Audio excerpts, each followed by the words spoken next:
Halo, Assalamualaikum. Kembali lagi di channel YouTube Pembelajaran Akuntansi.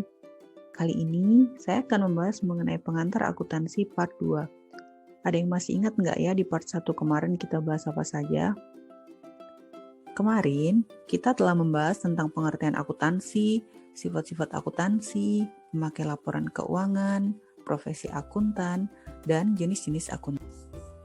Sebelum saya lanjut ke pembahasan selanjutnya, jangan lupa di-subscribe, like, dan komen ya teman-teman, agar channel YouTube ini bisa terus berkembang. Karena subscribe itu gratis loh. Pada video pengantar akuntansi part 2 ini, saya akan membahas beberapa item. Item yang pertama yaitu mengenai alasan belajar akuntansi. Item yang kedua yaitu jabatan akuntansi di perusahaan. Item yang ketiga yaitu jenis laporan keuangan. Dan item yang terakhir yaitu pencatatan akuntansi. Oke, saya akan mulai ke item pembahasan yang pertama, yaitu mengenai alasan belajar akuntansi. Jadi ada banyak sekali alasan yang menjadikan seseorang itu belajar akuntansi.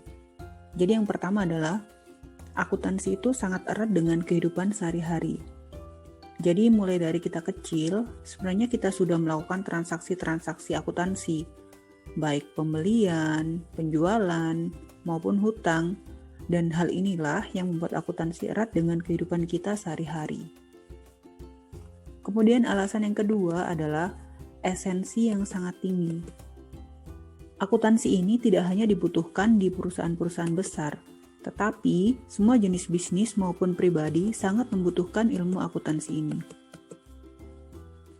Kemudian yang ketiga yaitu menjadikan pribadi berpikir kritis, cerdas, disiplin, rapi, teratur, dan bertanggung jawab.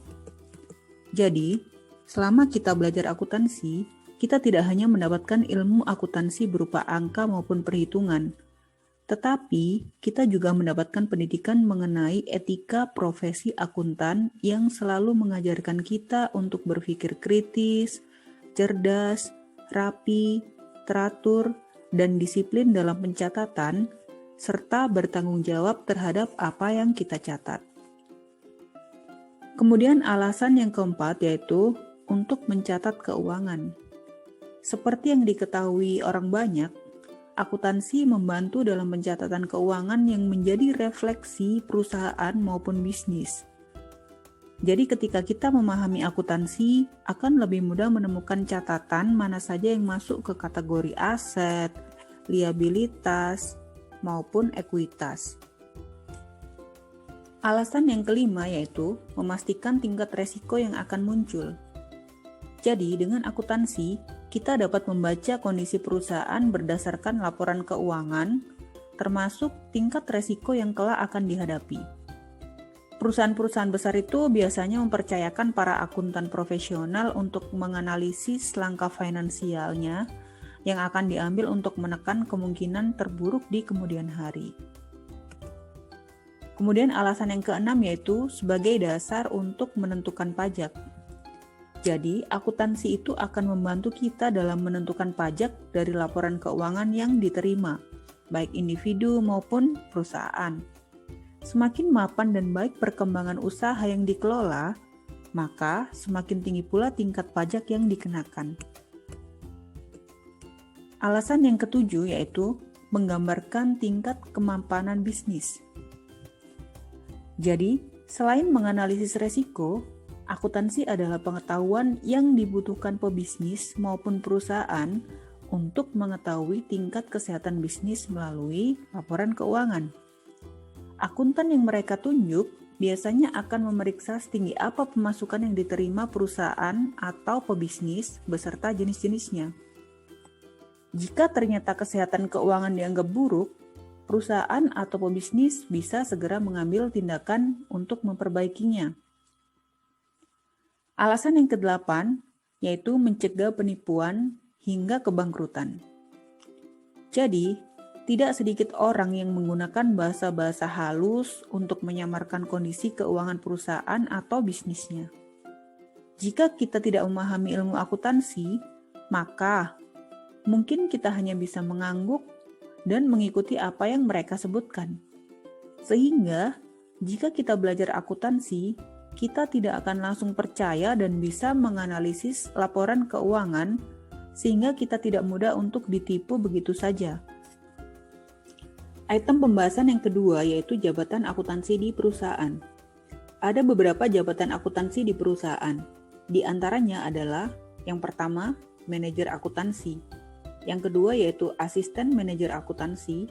Dan yang ketiga adalah penata buku. Saya akan menjelaskan satu-satu dari jabatan akuntansi yang ada di perusahaan. Untuk manajer akuntansi, beliau adalah pemimpin atau leader akuntansi dan pengambil keputusan. Sedangkan untuk asisten manajer akuntansi, tugasnya adalah membantu manajer akuntansi. Dan yang terakhir yaitu penata buku.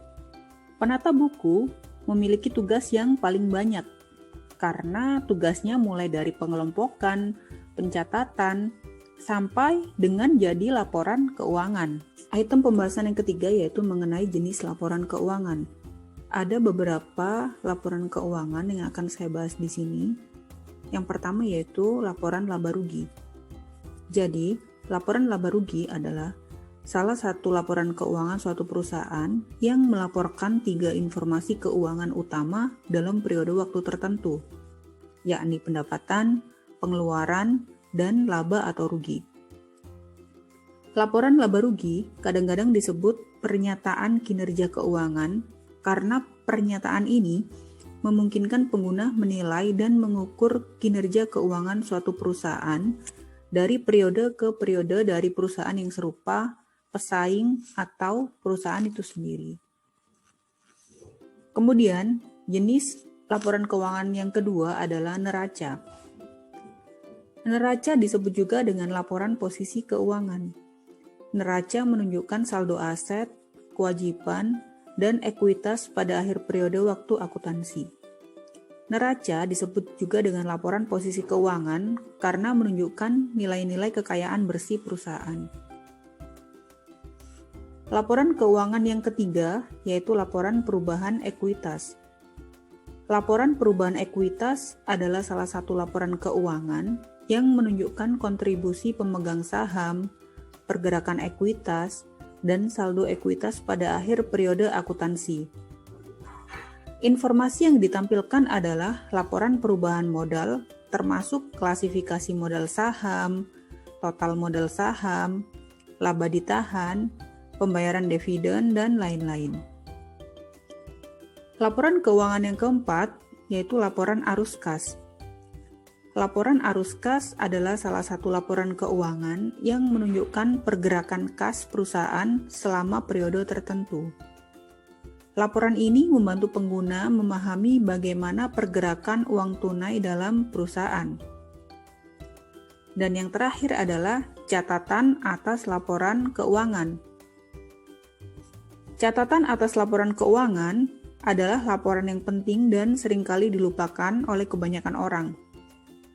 Padahal, ini termasuk persyaratan wajib yaitu perusahaan harus mengungkapkan semua informasi yang penting bagi laporan keuangan dan membantu pengguna untuk memiliki pemahaman yang lebih baik. Item pembahasan yang keempat yaitu mengenai pencatatan akuntansi. Ada 2 macam pencatatan akuntansi yaitu cash basis dan accrual basis.